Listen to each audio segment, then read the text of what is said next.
So I'm gonna do a 3-wire install on this Ram Promaster.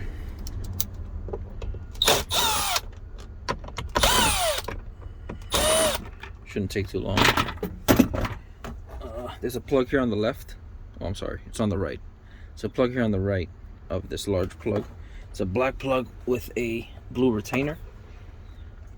So we gotta push in a clip in order to flip our retainer up, and you get this. So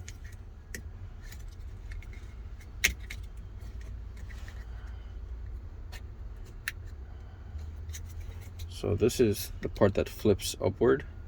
You gotta push this in. This part here gets pushed in, and this door flips upward. Let me see if I can get it to show you.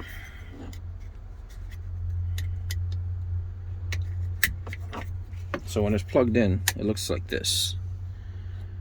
And what you do is you push this clip in and you flip this blue door upward. And once it locks in all the way, it'll come out. And in this plug, we have our ignition and our constant 12-volt source.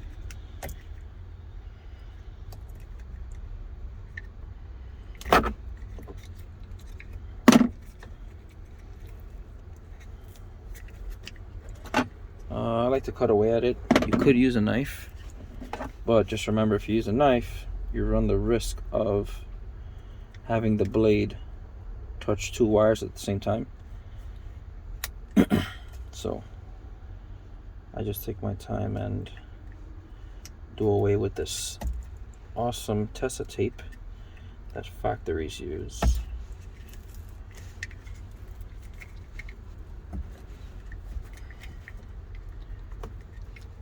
And essentially,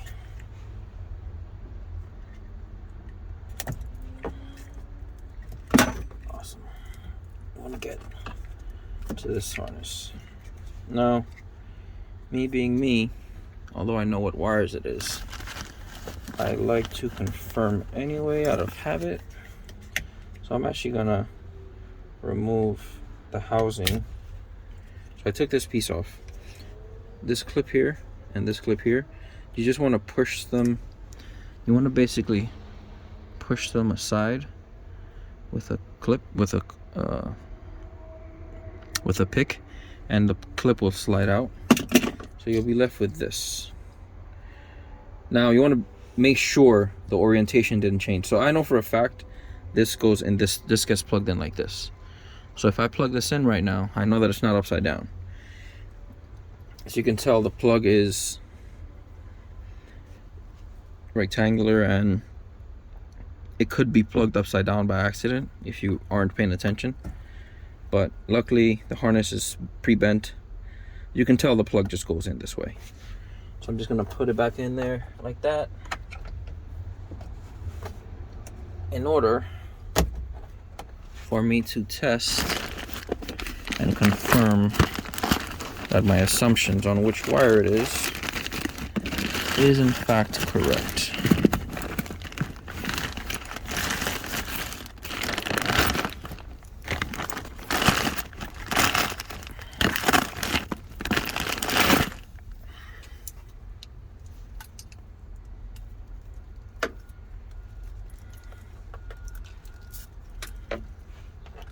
So I'm going to use this bolt for ground,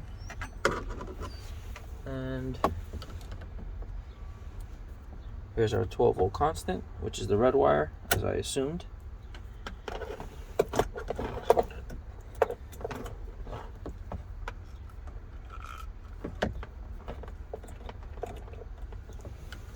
And if I'm not mistaken, this is the ignition wire over here. Let's find out.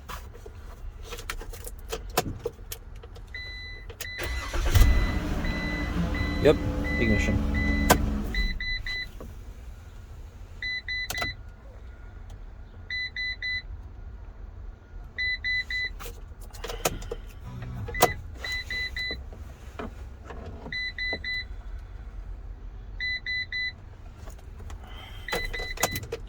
So there's two gray and black wires.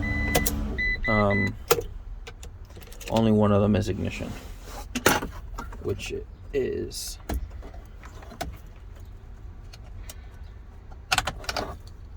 Which is this top one here.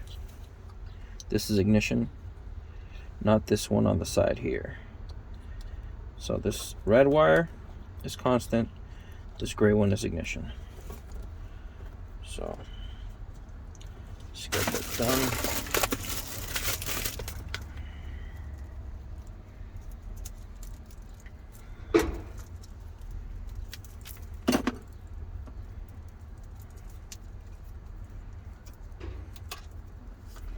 I usually twist this just to keep it neat.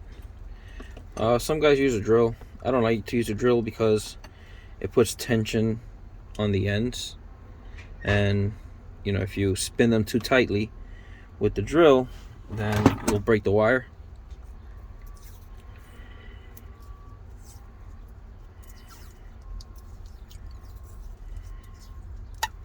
So I just twist it by hand, and you get something like this.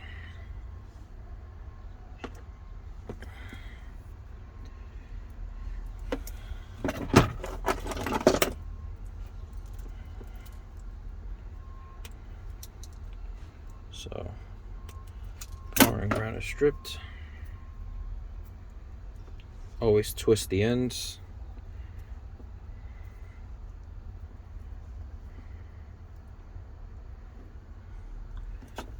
We're going to put a terminal on this one.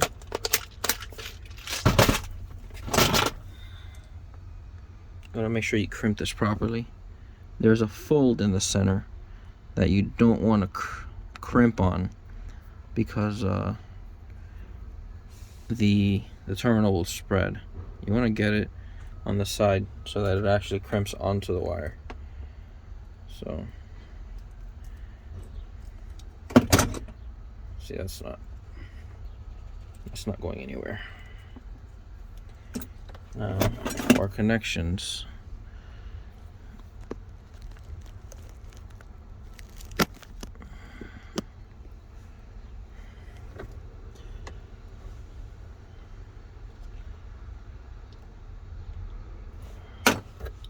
Some guys don't do it this way. I do. I like a wide area of contact, so I'll peel the sheathing off.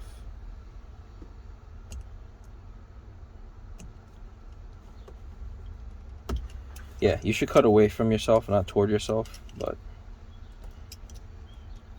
habit and experience has me doing otherwise. So I poke and wrap the wire. In other words, when I make my incision into the factory wire, I divide the strands inside in order for me to place my wire in between them. And once it's in there, then I wrap it around the entire existing wire. Poke and wrap method,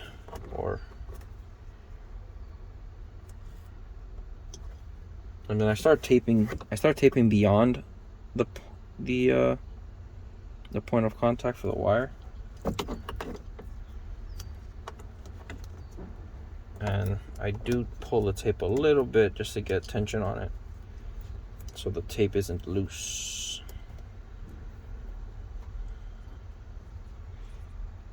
So that's 12 volt or constant. I'm gonna go for the ignition now. Once again, I cut at cut there and cut here, just to get a large area of contact.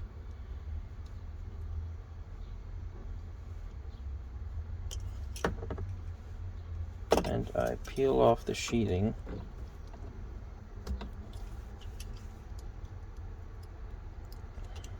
You can use the blade to separate the wire. I don't know if you can see that there, but the wire is in fact spread. And just for neatness' sake, I wrap this one around that one before I bring it over to where it needs to be. So I'm going to go in between there in the incision and wrap my wire around.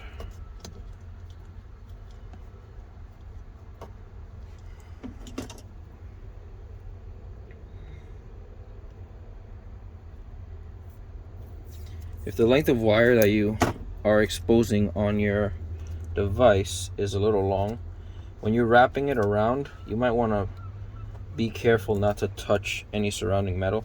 In this particular install, the surrounding panels, as you can see, are all plastic, so I'm not entirely worried about it touching metal and possibly grounding out if the wire is energized.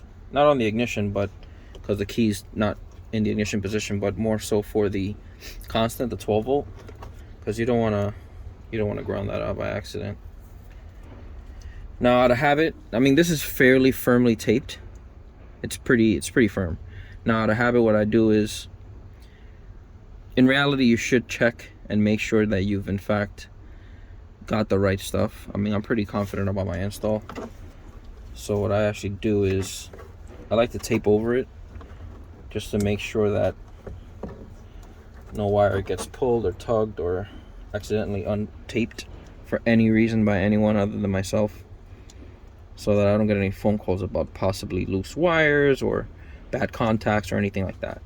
So I'm just gonna tape from the bottom there past the point of contact, so that if this wire does get pulled on, it's not pulling on my connection, it's pulling from this taped area, and hopefully that'll prevent any damage from happening.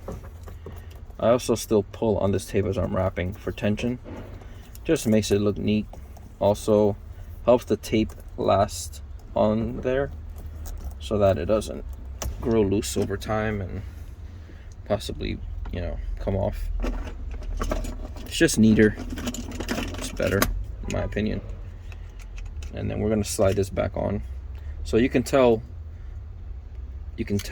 based on the shape of this and the direction the wires are going that this does go in this direction. And if you remember, this plug goes this way because the door flaps down to secure it, opens up to release it. So with this being shaped in this way, this aiming up, we're gonna slide that back into there. You heard that click? That means it's on there. Now, factory does include this zip tie holding the harness onto the plug, just to make sure no wires get pulled out or anything like that. So we're gonna put another one back on there. All I did was put it around the harness, as you can see here, and then around the actual plug there.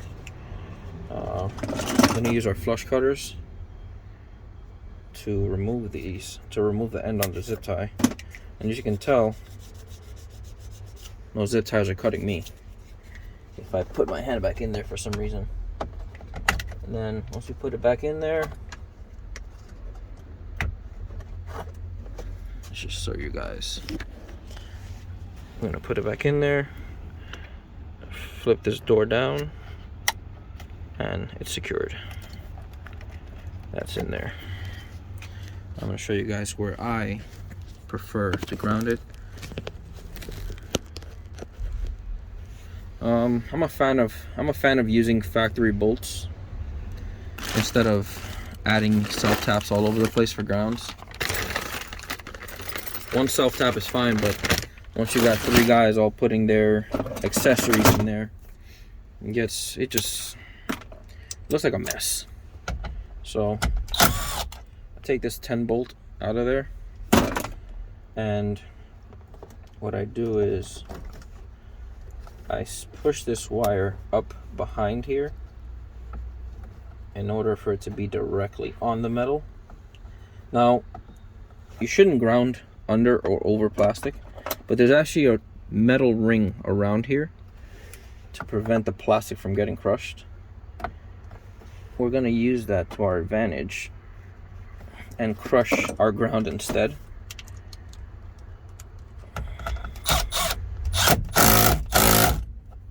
So that's grounded on there now. And we're going to plug in our device. We have power, that green light.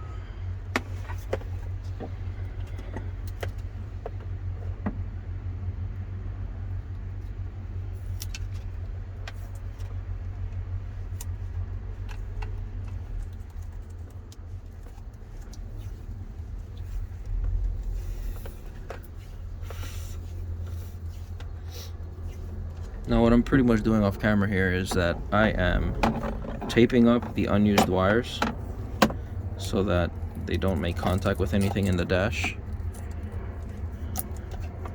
And that's what that looks like. Now, I am going to find a great place to mount this where it's not easily visible, nor is it easily reachable by a meddling or unhappy operator of this vehicle, so the device can't be tampered with.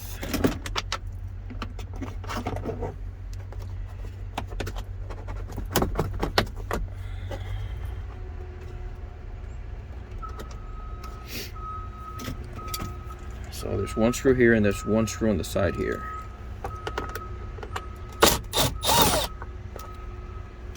They're both Phillips.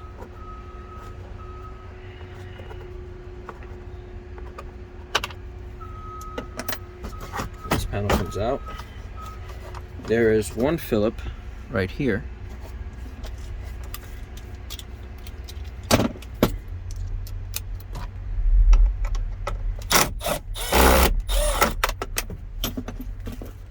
That screws out. This piece comes off. There is one torque under here that you need in order to remove this vent. I'm sure you could find a place to put it under there without removing the vent, but I like to remove the vent.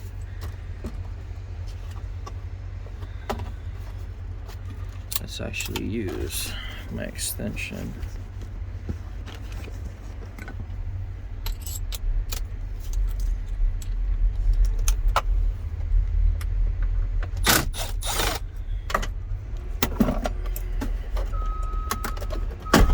So this vent comes out.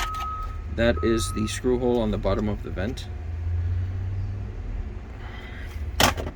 And my device will go under the vent.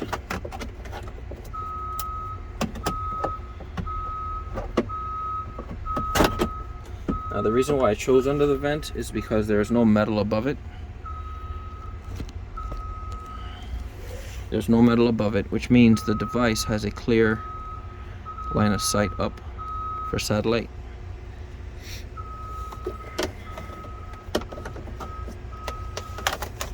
And what I'm going to do with this excess wire is I'm going to zip tie it up and secure it to something in order for it not to be dancing around in the dash or hanging anywhere.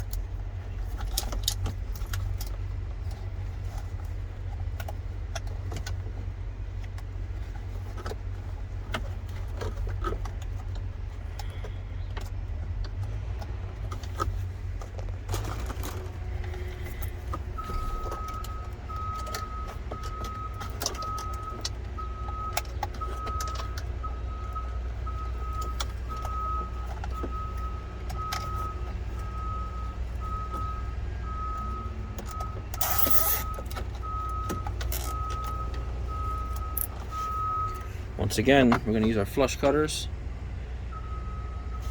in order to cut that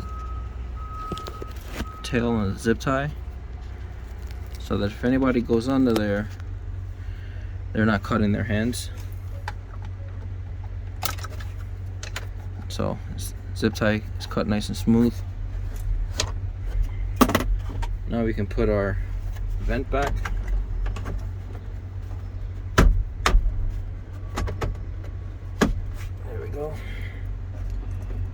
We're going to put back our torque that holds the vent in place.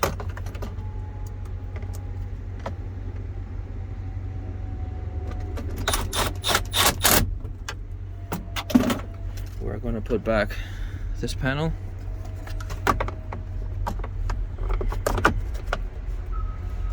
And we're going to put back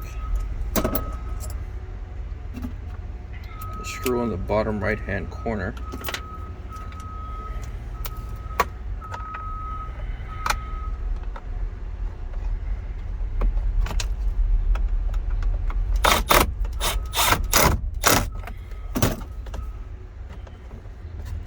Now this panel does have 2 hooks toward the bottom. You're gonna just make sure those land in place before you put this back where it belongs. So we have those 2 holes lined up again. We're gonna put this screw back. If you thread them in by hand, if you begin by threading them in by hand, then you won't strip them or cross thread them. Not a talkative person, so the narration in this video won't be as pristine or as nice as other uploaders, but I'm trying to be informative, not social, I guess. But that's pretty much it. We're just gonna zip tie this here for the sake of not having anything hanging or loose. Things do tend to shake loose after you start driving and moving around.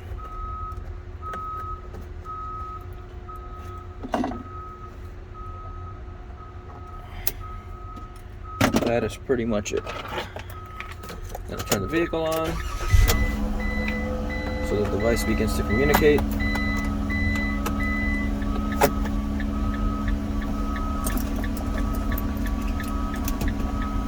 That's pretty much it, guys.